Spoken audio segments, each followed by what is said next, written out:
खेड़ा आंदोलन और अहमदाबाद मिल जो है आंदोलन है ना, जो कि गांधी जी द्वारा किया जाने वाला आंदोलन था जब वो साउथ अफ्रीका से वापस लौट के आए। इसके बारे में हमने डिटेल वे में स्टडी किया था। हमने जो है पहला विश्व युद्ध के बारे में देखा है ना। और आज हम बात करेंगे रॉलेट एक्ट के बारे में। किसके बारे में? रॉलेट एक्ट, जिसे काला कानून भी कहा जाता है। इसके बारे में आज हम डिटेल वे में स्टडी करेंगे। तो चलिए बिना किसी देरी के स्टार्ट करते हैं। तो आगे बढ़ने से पहले सबसे पहले हम ये जान लेते हैं कि रॉलेट एक्ट है क्या। ठीक है, इसका फुल फॉर्म क्या है। देखिए, मैंने आपको बताया अभी इसे काला कानून कहते हैं। अब आपके दिमाग में ये विचार आ रहा होगा कि काला कानून आखिर क्यों। तो मैं आपको ये बताती हूँ कि 18 मार्च, ध्यान रखेंगे, 18 मार्च 1919 को क्या हुआ कि भारत की जो ब्रिटिश सरकार थी उस समय, उसके द्वारा भारत में जो राष्ट्रीय आंदोलन उभर रहा था ना, उसको कुचलने के उद्देश्य से ये कानून लाया गया। और ये जो कानून है, ध्यान रखेंगे गाइस, बहुत इंपॉर्टेंट पॉइंट मैं बता रही हूँ। कब स्टार्ट हुआ? 18 मार्च 1919 को। और ये कानून जो है किसकी अध्यक्षता में किया गया? Sir Sydney Rowlatt. ठीक है, इसीलिए इसे रॉलेट एक्ट भी कहा जाता है ना। तो सर सिडनी रॉलेट की अध्यक्षता वाली सेडिशन कमेटी जो है, इनकी सिफारिशों के आधार पर इसे बनाया गया। और ये जो रॉलेट एक्ट था ना, ये रॉलेट एक्ट का सरकारी नाम है जो है, मैं आपको बता दूं, अराजक और क्रांतिकारी अपराध अधिनियम 1919। इसका फुल फॉर्म भी पूछ लिया जाता है गाइज, ये आपको ध्यान रखना होगा। तो मैं आपको इसका फुल फॉर्म बता दूं, दी एनार्कियल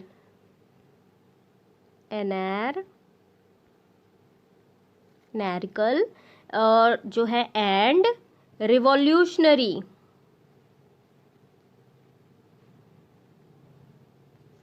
क्राइम एक्ट ऑफ 1919। तो क्या है? The anarchical and revolutionary crime act. ठीक है, अब ये एक्ट है तो जाहिर सी बात है इसमें कुछ बातें होंगी, तो मैं इसकी आपको बातें बताती हूँ। सबसे पहली चीज इस एक्ट में ये दी गई कि ब्रिटिश सरकार को ये अधिकार प्राप्त हो गया कि वो जो है किसी भी भारतीय पर अदालत में बिना मुकदमा चलाए उसे जेल में बंद कर सकती है। अब भाई बताइए, ऐसा हो सकता है क्या? ये तो आंदोलन कुचलने की ही नीति से बनाया गया था। ठीक है, तो इस कानून के तहत ना अपराधी को उसके खिलाफ मुकदमा दर्ज करने वाले नाम जानने का अधिकार भी समाप्त कर दिया गया। ठीक है, दूसरी चीज इस एक्ट में क्या थी ये भी जान लीजिए। दूसरी चीज ये थी कि राजद्रोह के मुकदमे की सुनवाई के लिए ना एक अलग न्यायालय स्थापित किया जाना चाहिए। तीसरी चीज थी कि मुकदमे के फैसले के बाद किसी उच्च न्यायालय में अपील करने का अधिकार नहीं होना चाहिए, इसमें ये चीज थी। चौथी चीज ये थी कि राजद्रोह के मुकदमे में जजों को बिना ज्यूरी की सहायता से सुनवाई करने का अधिकार होना है। पांचवी चीज ये थी कि सरकार को ये अधिकार होना चाहिए कि वो बलपूर्वक प्रेस की स्वतंत्रता का अधिकार छीन ले और अपनी इच्छा के अनुसार किसी व्यक्ति को कारावास दे दे या देश से निकाल दे। तो ये सारी चीजें इसमें निहित थी। अब इसका परिणाम क्या हुआ ये भी समझ लीजिए। अब इतना बुरा एक्ट लाओगे और उसका परिणाम ना निकले तो ये तो हो नहीं सकता। अब रॉलेट एक्ट के विरोध में ना पूरा देश विरोध करने लग गया। ठीक है, इसमें मैं आपको बता दूं, मोहम्मद अली जिन्ना और मदन मोहन मालवीय जो थे, इसके प्रतिवाद में केंद्रीय व्यवस्थापिका की सदस्यता से त्याग पत्र दे दिया। अब इस कानून को भारतीयों ने काला कानून कहा। इस कानून के विरोध में बहुत देशव्यापी हड़तालें हुई, जुलूस निकले, प्रदर्शन हुए। महात्मा गांधी जो कि अब तक जो है भारतीय राजनीति के प्रमुख व्यक्ति बन चुके थे, वो सक्रिय भागीदारी निभा रहे थे। मैं आपको बता ही चुकी हूँ कि चंपारण, खेड़ा और अहमदाबाद में उन्हें सफलता हासिल हुई थी, तो इसका विरोध किया। अब महात्मा गांधी ने इसके लिए व्यापक हड़ताल का आह्वान किया। ठीक है, और रॉलेट एक्ट जो है ना, गांधी के द्वारा किया गया राष्ट्रीय लेवल का यानी कि नेशनल लेवल का पहला आंदोलन था। 24 फरवरी 1919, ध्यान रखेंगे कब? 24 फरवरी 1919। ठीक है। तो इस दिन जो है गांधी जी ने मुंबई में एक सत्याग्रह सभा का भी आयोजन किया और इसी सभा में ना ये तय किया गया, ये कसम ली गई कि रॉलेट एक्ट का विरोध जो है सत्य और अहिंसा के मार्ग पर चलकर किया जाएगा। यानी कि गांधी के इस सत्य और अहिंसा के मार्ग का विरोध भी कुछ सुधारवादी नेताओं की ओर से किया गया था, जिसमें जो है सुरेंद्रनाथ बनर्जी, सप्रू, ठीक है, तेज बहादुर सप्रू, श्रीनिवास शास्त्री जैसे नेता शामिल थे, ठीक है। लेकिन गांधी जी को ना बड़े पैमाने पर होम रूल लीग के सदस्यों का जो है समर्थन मिला, जिसमें तिलक वगैरह थे। आगे बढ़ते हैं। देखिए, इस कामयाबी से उत्साहित जो है गांधी जी ने 1919 में प्रस्तावित रॉलेट एक्ट के खिलाफ एक राष्ट्रव्यापी सत्याग्रह आंदोलन चलाने का फैसला लिया, जैसे कि मैंने अभी आपको बताया। लेकिन भारतीय सदस्यों के भारी विरोध, अब जैसे कुछ लोग पक्ष में भी थे, कुछ लोग विरोध स्वरूप भी थे, तो विरोध के बावजूद इस कानून को इंपीरियल लेजिस्लेटिव काउंसिल ने बहुत जल्दीबाजी में पारित कर दिया था। पारित तो हो गया ये कानून। अब इस कानून के जरिए सरकार को राजनीतिक गतिविधियों को कुचलने और राजनीतिक कैदियों को 2 साल तक बिना मुकदमा चलाए जेल में बंद रखने का अधिकार मिल गया। अब ये बर्दाश्त से बाहर हो चुका था, पानी सर से ऊपर निकल चुका था, है ना। तो महात्मा गांधी जो थे ऐसे अन्यायपूर्ण कानूनों के खिलाफ ना अहिंसक ढंग से, मैंने आपको बताया कि सत्य और अहिंसा के मार्ग पर चलते हुए उन्होंने इसका जो है विरोध किया, ठीक है। और जो है 6 अप्रैल को एक हड़ताल शुरू कर दी। मैंने आपको बताया अभी कि 6 अप्रैल को उन्होंने हड़ताल शुरू कर दी। विभिन्न शहरों में रैलियां, जुलूस, इन सब का आयोजन किया गया। रेलवे वर्कशॉप में कामगार हड़ताल पर चले गए, दुकानें बंद हो गई और इस व्यापक जन-उभार से ना चिंतित और रेलवे व टेलीग्राफ जैसी संचार सुविधाएं भी भंग की जाने की आवश्यकता से भयभीत जो अंग्रेज थे, इन्होंने राष्ट्रवादियों का दमन यानी कि कुचलना शुरू कर दिया। अमृतसर में बहुत सारे स्थानीय नेताओं को हिरासत में ले लिया गया, ठीक है। और गांधी जी के दिल्ली में प्रवेश करने पर पाबंदी लगा दी गई। 10 अप्रैल की अगर मैं आपको बात बताऊं तो 10 अप्रैल को पुलिस ने क्या किया, अमृतसर में एक शांतिपूर्ण जुलूस पर गोली चला दी।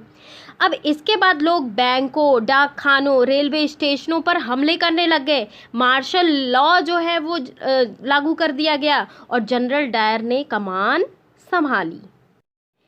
अब आगे देखते जाइए क्या क्या होता जा रहा है। बात आई अब 13 अप्रैल की। जालियांवाला बाग, जो कि अमृतसर के स्वर्ण मंदिर के पास एक छोटा सा बगीचा था, जहां पे 13 अप्रैल 1919, कब, 13 अप्रैल 1919 को ब्रिगेडियर का नाम भी ध्यान होना चाहिए, एग्जाम में आता है।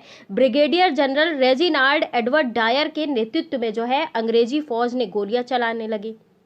अब निहत्थे, शांत, बूढ़े, है ना, महिलाएं भी थी, उनमें बच्चे भी थे, कई सैकड़ों लोगों को मार डाला गया, हजारों लोगों को घायल कर दिया गया। और यदि किसी एक घटना ने भारतीय स्वतंत्रता संग्राम पर सबसे अधिक प्रभाव डाला ना, तो ये हत्याकांड है।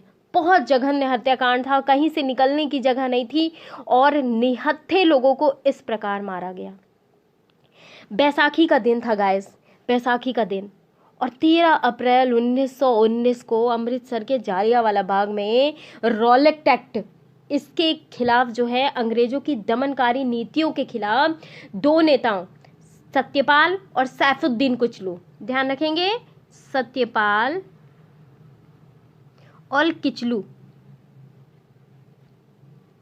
सत्यपाल और सैफुद्दीन किचलू की गिरफ्तारी हो गई और इसी के विरोध स्वरूप वहां सभा रखी गई, जिसमें कुछ नेता भाषण देने वाले थे। शहर में कर्फ्यू लगा हुआ था, फिर भी इसमें सैकड़ों लोग ऐसे भी थे जो बैसाखी के मौके पर परिवार के साथ मेला देखने और शहर घूमने आए थे और सभा की खबर सुनकर वहां जा पहुंचे।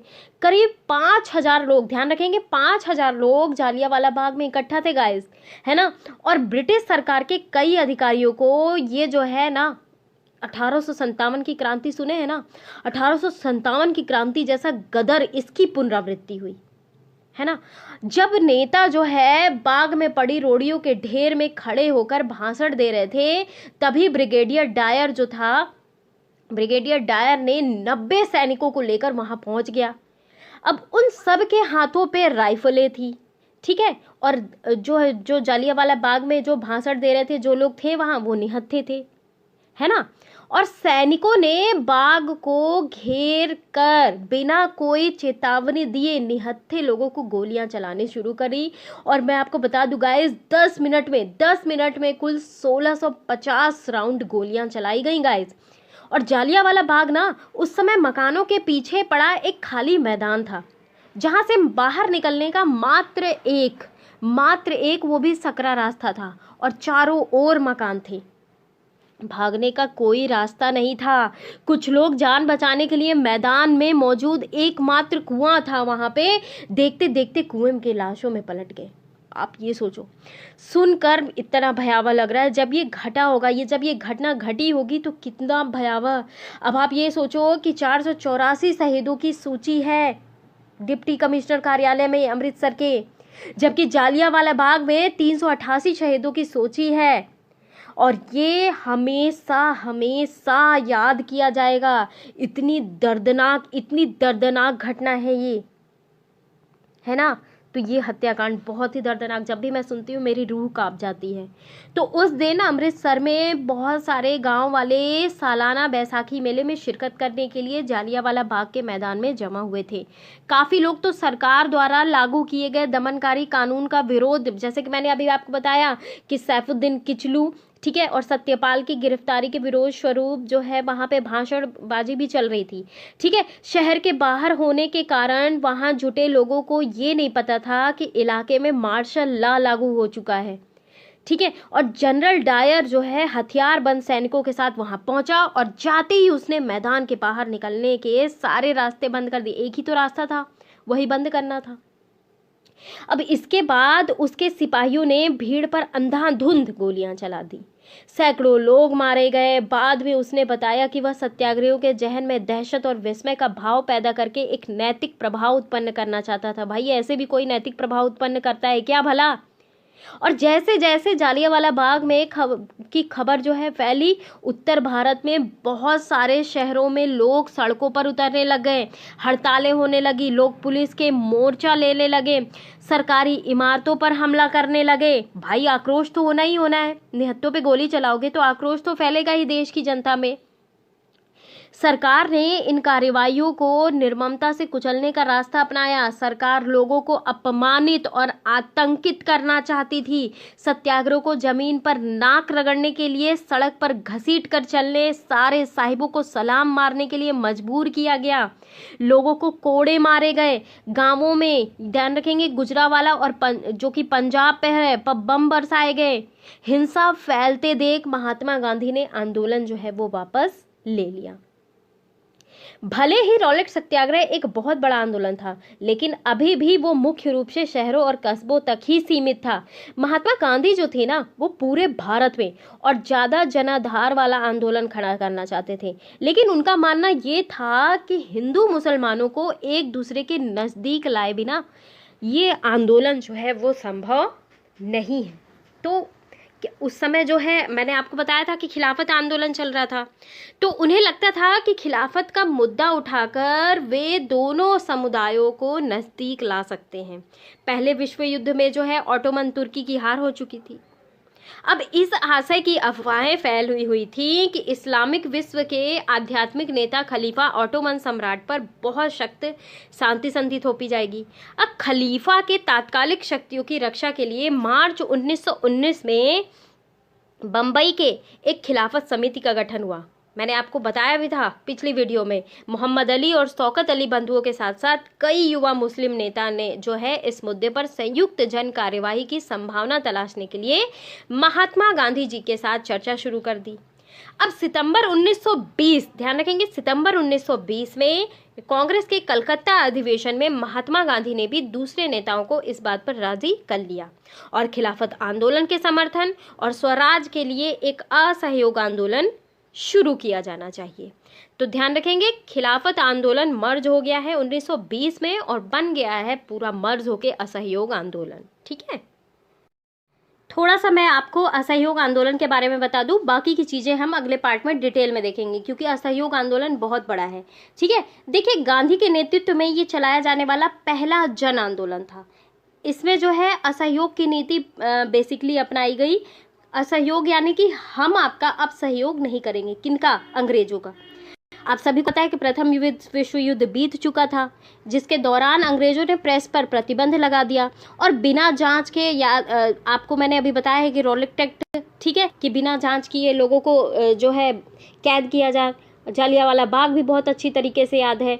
तो इसी प्रकार असहयोग आंदोलन का प्रस्ताव जो है कांग्रेस के कलकत्ता अधिवेशन में, ध्यान रखेंगे, कलकत्ता अधिवेशन में 4 सितंबर 1920, ध्यान रखेंगे, 4 सितंबर 1920 को प्रस्ताव पारित हुआ, जो लोग भारत में उपनिवेशवाद को खत्म करना चाहते हैं उनसे आग्रह किया गया कि वे स्कूलों, कॉलेजों, न्यायालय जो है ना जाएं और कर जो है, टैक्स जो है ना चुकाएं। अगर मैं शॉर्ट फॉर्म में बताना चाहूँ आपको, तो सभी को अंग्रेजी सरकार के साथ सभी ऐच्छिक संबंधों का परित्याग करने को कहा गया।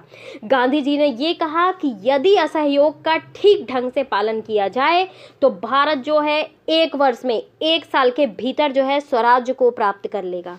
ठीक है, आगे की चीज़ें मैं जो है अगले पार्ट में बताऊंगी, क्योंकि थोड़ा सा गांधी का जो ये आंदोलन है ना बहुत इम्पॉर्टेंट है। असहयोग आंदोलन हो गया, सविनय अवज्ञा आंदोलन हो गया, भारत छोड़ो आंदोलन, इससे बहुत सारे क्वेश्चन बनते हैं गाइस, बहुत सारे। ये मैं बता दूं, ये आंदोलन जो है ना, ये आधुनिक भारत की जो है, समझ लीजिए आधुनिक भारत का हृदय है ना। और यहीं से बहुत सारे जो क्वेश्चन है फोकस्ड होते हैं। तो मैं नहीं चाहती हूँ कि हमारा फोकस हटे। मैं एक दिन में एक आंदोलन खत्म करूंगी, लेकिन बढ़िया से खत्म करूंगी, जिससे आपका क्वेश्चन जो है बाहर ना जाने पाए, सारी चीजें आपको यहीं पे तैयार हो जाए। ठीक है, तो कैसा लगा मेरा ये वीडियो जरूर आप मुझे बताएं गाइज। मैं आपके लिए तन मन धन इन सब से आपके लिए मेहनत कर रही हूँ, और मैं आपसे भी एक्सपेक्ट करती हूँ कि आप भी तन मन धन से मेहनत करो। आप जब वीडियो सुनो ना तो सिर्फ उसी में खो जाओ, मैं ये चाहती हूँ।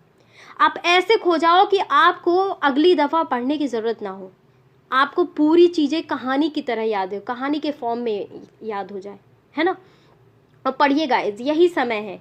आप अपने घरों में हैं, सुरक्षित रहिए। कोरोना का काल चल रहा है, सभी लोग अपने घरों पे सुरक्षित रह के ऑनलाइन क्लासेस करिए, पढ़िए, ज़्यादा से ज़्यादा पढ़िए। कल को ये ना कहने हो कि हमने टाइम वेस्ट किया, हमारा एग्ज़ाम नहीं क्लियर हुआ। पढ़ने में कोई भी कोताही ना करें। तो पढ़िए गाइस, दिल से पढ़िए, क्योंकि मैं दिल से पढ़ाती हूँ, दिल से, है ना। और आप दिल से पढ़ो। Thank you very much. अगर वीडियो अच्छा भी लगता हो तो शेयर भी कर दीजिए, लाइक कर दीजिए, बेल आइकन प्रेस कर दीजिए गाइस, और प्लीज़ गाइस शेयर कर दीजिए, है ना। Thank you very much.